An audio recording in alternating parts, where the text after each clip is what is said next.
김만배, 정명학의 녹취입니다. 김만배가 이렇게 얘기합니다. 윤석열 영장 들어오면 윤석열은 죽어. 원래 죄가 많은 사람이긴 해. 윤석열은. 나한테도 꼭 잡으면서 내가 우리 김 부장 잘 아는데 위험하지 않게 해 라고 하는 녹취입니다. 이는 김만배에게 자신이 도와준 것이 드러나지 않게 하라는 취지로 말한 것으로 보입니다. 녹취록을 종합해보면 윤석열 후보는 대장동 비리에 직간접적으로 연루됐을 가능성이 큽니다. 대장동 사건의 썩은 내와 아울러 윤 후보의 입에서 나오고 있는 거짓말, 썩은 내가 진동한다는 사실. 이승훈 변호사님 오래 기다리셨어요. 이 반격, 공격 얘기를 좀 해볼 텐데 우상호 본부장이 얘기한 추가 녹취록 가운데 윤석열 영장 들어오면 윤석열은 죽죠. 원래 죄가 많은 사람이긴 해. 윤석열은 되게 좋으신 분이야. 나 꼭 잡으면서 내가 우리 김 부장 잘 아는데 위험하지 않게 해 라고 했다. 뭐 좋은 사람, 영장 들어오면 윤석열은 죽어. 이 부분을 두고 윤석열 후보가 대장동 관련 있다. 이런 주장을 여권에서 했더라고요. 그렇습니다. 이게 참 안타까운 게 윤석열 후보가 과거에 김만배 씨하고 10년 전에 상가집에서 한번 본 적이 전부다. 이런 취지로 했는데 저 얘기를 들어보면 굉장히 친분이 가깝다는 걸 알 수 있어요. 특히 김 부장이 손까지 잡아주면서 위험하지 않게 해라고 하는 것은 자신이 어떤 문제가 발생했을 때 항상 도와줄 수 있는 처지에 있는 그런 느낌이라는 것이 들고요. 오히려 또 윤석열 영장 들어오면 윤석열은 죽어. 자신의 카드면 윤석열은 죽는다.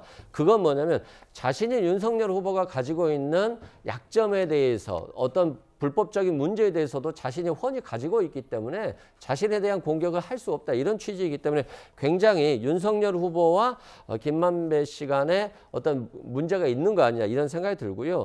과거에 이 녹취록의 신빙성에 대해서 국민의힘 쪽에서는 굉장히 녹취록이 신빙성이 있다. 그리고 그분은 아예 이재명 후보다라고 강조를 했습니다만 이재명 후보의 이름은 나오진 않거든요. 오히려 윤석열 후보의 이름만 나오고 윤석열 후보의 부친 집을 김만배 씨의 누나가 사줬기 때문에 지금 이 녹취록이 나오게 된 것을 따라서 김만배 씨와 윤석열 후보가 어떤 관계에 있는 거야 국민들이 많이 걱정하실 것 같고 과거로 돌아가 보면 1155억입니다. 부산저축은행에서 대장동 사업을 할 때 1155억을 대출 받아왔어요.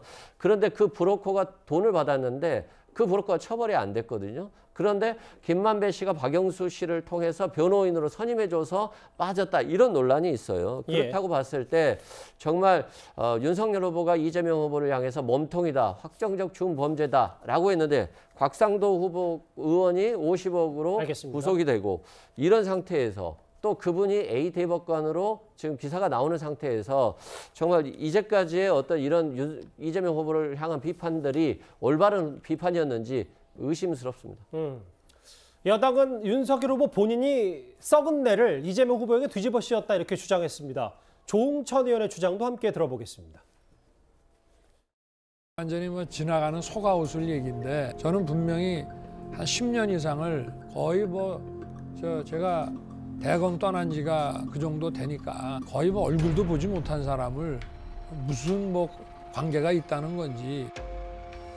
사실 윤석열 후보가 글쎄 상갓집에서 한번 봤을 뿐이다. 김만배는 그렇게 얘기할 정도의 사이는 아닌 것은 최소한 그거는 맞는 것 같다. 김만배 씨가 윤석열 후보에 대해 가지고 상갓집에서 한번 보는 사이보다는 훨씬 더 친밀한 사이임을 여러 번에 걸쳐 가지고 얘기한 게 나오지 않습니까? 그건 맞는 것 같습니다.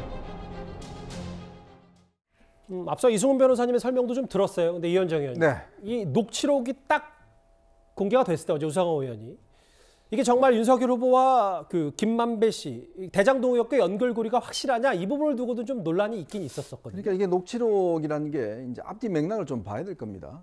왜냐하면 이게 딱 이것만 떨어놓고 보면 또 김만배 씨가 그런 주장을 할 수가 있거든요. 자기가 보니까 법조 출입 기자를 했어요. 자기가 정말 법조에 정말 다 좌지우지한다 이런 것들을 정의와 경영사나 이런 사람들한테 뭔가 과시하기 위해서 했던 그런 측면도 충분히 있을 수 있기 때문에 저는 이 부분이 있다면 검찰이 윤석열 후보에 대해서 가만히 있었겠습니까? 지금의 김호수 총장 체제하에서 만약에 김만배 씨 주장이 일견 예를 들어서 근거가 있다 그러면 충분히 했겠죠. 또 그리고 지금 최근에 제기된 그분과 관련해서 이 녹취록에 이게 한국일보가 며칠 전에 보도를 했습니다. 이 그분은 A 대법관이었다. 그래서 그분이 이 고급 빌라를 갖다가 딸에게 주는 것처럼 그렇게 이야기를 했어요. 근데 오늘 또 한국일보가 뭐라고 보도를 했냐면 그분은 A 대법관만 아니다라고 또 보도를 했습니다. 화천대 1호 소유자는 그분이 딴 사람일 수 있다라고 또 보도를 했어요. 예. 그러니까 이게 녹취록을 입수한 한국일보조차도 지금 그분이 도대체 누군지조차도 지금 A 대법관이라고 이야기를 했다가 또 알고 보니까 그 사람이 아닌 또 다른 분도 있는 것 같다라고 또 보도를 하고 있습니다. 예. 자, 그렇기 때문에 이거는 만약에 검찰이 확실한 증거가 있고 김만배 씨가 이 부분에 대해서 검찰에 진술했다라면 이거는 뭐 재판 과정에서 당연히 나오지 않겠습니까? 근데 지금까지 아직까지 나온 상황은 없기 때문에 예. 이걸 확정적으로 아직 우리가 주장하기에는 상당히 미흡한 게 아닌가 저는 그렇게 보고 있습니다. 양쪽의 검증 공방, 김혜경 씨의 추가 의혹, 그리고 김만배 씨와 관련된 윤석열 후보의 관련 의혹 제기, 여권 목소리까지 만나봤습니다.